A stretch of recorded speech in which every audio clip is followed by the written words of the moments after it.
ایک غلام تھا۔ ایک دن وہ کام پر نہ گیا تو اس کے مالک نے سوچا کہ مجھے اس کی تنخواہ میں کچھ اضافہ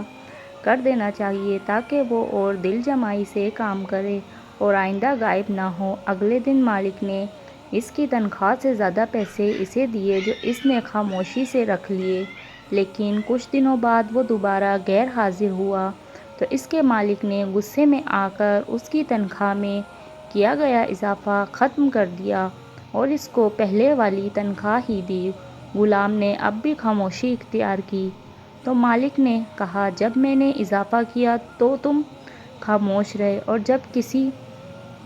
جب کمی کی تو تب بھی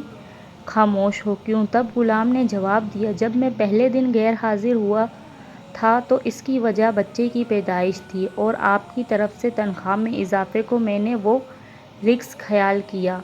جو وہ اپنے ساتھ لے کر آیا، اور جب میں دوسری دفعہ غیر حاضر تھا تو اس کی وجہ میری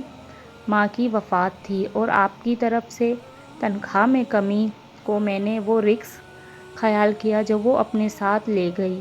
پھر میں اس رزق کے خاطر کیوں پریشان ہوں جس کا ذمہ اللہ نے اٹھایا ہوا ہے؟